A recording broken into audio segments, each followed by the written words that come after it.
Welcome back to Liberty Bites on the Think Liberty Network. I'm your host, William Gadsden. You can follow me personally on Twitter at William_Gadsden and follow Think Liberty on Facebook, Twitter, or whatever your favorite social media outlet is. Give us a follow and a like for updates on new episodes and more. On our last episode, we cover Andrew Jackson, a president that history readily admits had a somewhat checkered past, but upon whom ultimately judges as being a great president. He's even on our $20 bill. But this time around, we're going to get a lot more controversial. This is a president that has been lauded by history, referenced by subsequent heroes and villains alike, quoted by national leaders around the world, and by avowed authoritarians and communists like Saul Alinsky himself in his magnum opus, Rules for Radicals. We're going to talk about the Great Emancipator, the Illinois Rail Splitter, perhaps the most tyrannical president the U.S. has ever had, Honest Abe himself, President Abraham Lincoln. Born in a small log cabin in Kentucky in 1809, Lincoln grew up in a poor, hard-working family, but he displayed great intellectual potential at an early age, always seeking more knowledge and learning, buying, or borrowing books whenever possible. His early years reflected that of many early American presidents of the day, working class, pulling himself up by his own bootstraps via odd jobs, serving time in the state militia, and eventually going through law school. But obviously, the meat and potatoes of this particular episode lie in his political career. Perhaps most notably in his early political career, a 28-year-old Lincoln gave a speech to a group of men in Springfield, Illinois, in which he warned against upcoming generations of politicians threatening the maintenance and upholding of the Constitution for the sake of personal agendas and demagoguery. He warned against those that belonged to the, quote, family of the lion or tribe of the eagle, that may seek their own fame and fortune through political office, and in doing so reshaping American politics into an abomination compared to what the framers of the Constitution had originally intended.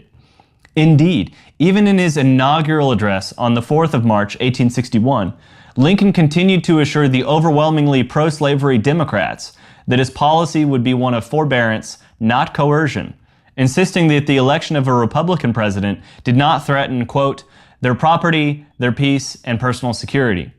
That there was no, quote, reasonable cause for such apprehension. In a similar speech, he even went as far as to say, quote, let me not be understood as saying that there are no bad laws, or that grievances may not arise from the redress of which no legal provisions have been made.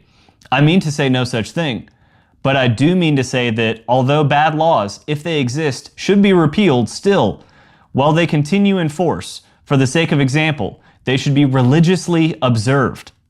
Ironic, considering what this man did to American politics when he himself gained the highest political office in the land. For all of the bluster and condemnation that he had for those that would expand the powers of the chief executive, he certainly took no issue with doing it himself.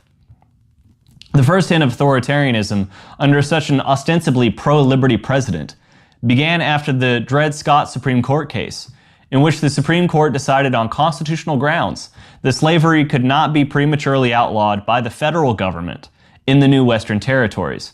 Lincoln brazenly refused to accept the SCOTUS decision as settled law, instead arguing that the issue of slavery was one to be settled in the court of public opinion. Such an outright disregard of the balance and separation of powers within the branches of the federal government took Jackson's precedent that we talked about in the last episode still further, and in turn only gave more weight to the southern states' shouts of federal overreach. By the time of his inaugural address, 7 southern states had already seceded. War was inevitable.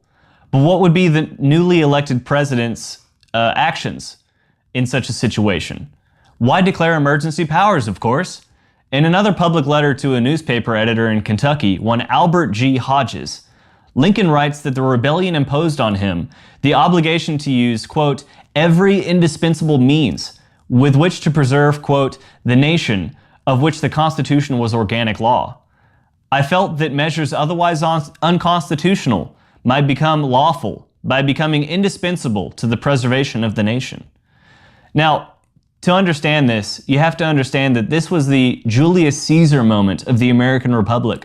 The chief executive making a grab for ultimate power outside of the confines set specifically to avoid a tyrannical government under the auspices of a national emergency.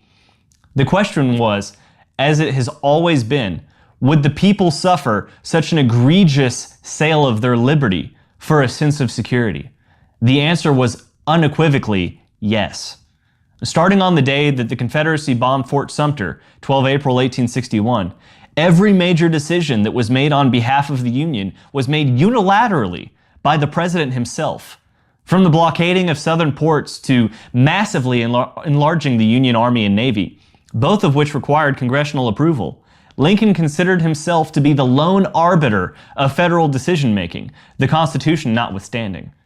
Among his most egregious tramplings of liberty was his unilateral suspension of habeas corpus, the right of an individual to be brought before a judge or court, and the requirement of probable cause being demonstrated by law enforcement in order to justify an arrest, or placing gag orders on private newspapers that spoke out against his administration or the war, and arresting those that didn't follow it, or extending the enlistment limitations of soldiers, or placing civilians before military tribunals rather than civilian courts as the Constitution requires, or sending the likes of General Sherman into the South to rape, pillage, and burn, condoning war crimes that would have ended in a hanging for anyone else other than a victor under such a tyrannical leader. The list goes on. But what did the man himself have to say about all of these decidedly unconstitutional, unjust, and dictatorial actions? In a special session of Congress on 4 July 1861, Lincoln justifies his actions by saying, quote, "These measures, whether strictly legal or not, were ventured upon under what appeared to be popular demand and a public necessity, trusting then as now that Congress would readily ratify them.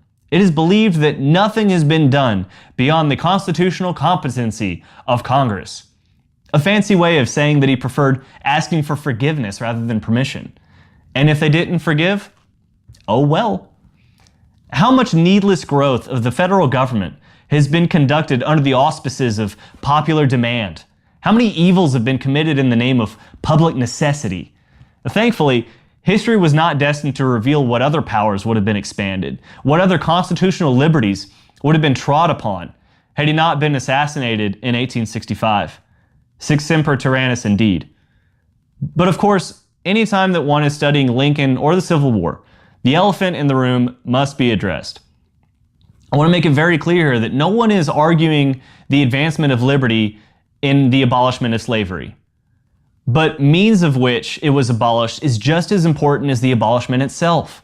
Remove the issue of slavery from the equation and apply the same means of which it was accomplished. Unilateral decision-making, apart from congressional guidance or even advice, much less debate in legislation. If it were any other issue, would the means be as accepted as they were for this particular issue? This is apart from the fact that the war itself wasn't about slavery as a primary issue, especially to Lincoln himself. In his first inaugural address, Lincoln said, quote, "I have no purpose, directly or indirectly, to interfere with the institution of slavery in the states where it exists. I believe I have no lawful right to do so, and have no inclination to do so. Those who have nominated and elected me did so with full knowledge that I made this and many similar declarations, and have never recanted them." Now, in the interest of fairness, I must admit that while Lincoln was certainly a tyrant, he was a relatively benevolent one. But the point here is that if he were any other man, if he had any less character or morals than he already had, imagine all the more destruction he could have wrought upon the founding principles of this country. Even in his relative benevolence, his actions set a dangerous precedent for the expansion of federal power, a legacy that still pains us today. Some historians, such as James M. McPherson, argue that Lincoln was a conservative revolutionary who saw the preservation of the Union as being the ultimate goal of the American president. In a public letter to New York newspaper editor Horace Greeley in 1862, Lincoln stated, quote, "My paramount object in this struggle is to save the Union, and is not either to save or destroy slavery." But assuming that was the case, should the preservation of the Union have been the ultimate goal in the first place, if it cost the country its founding principles?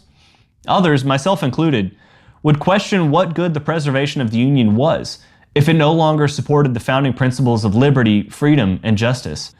Even in the Constitution itself, there is room for the abolition or seceding from the current government if the people deem it no longer serving within the confines of the Constitution.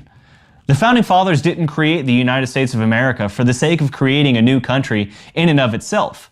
They created it in order to have a country based on these principles, something that had never been done before. What is a country worth if it has lost its purpose for being? To me, at that point, it's just another country. I hope you'll tune in next time when we cover President Teddy Roosevelt and how he introduced the concept of the bully pulpit, and in doing so fundamentally changed the dynamic between the office of the chief executive and the people that it serves forever. I'll see you all next time as you become more liberty-centered with us. I'm William Gaston with Think Liberty.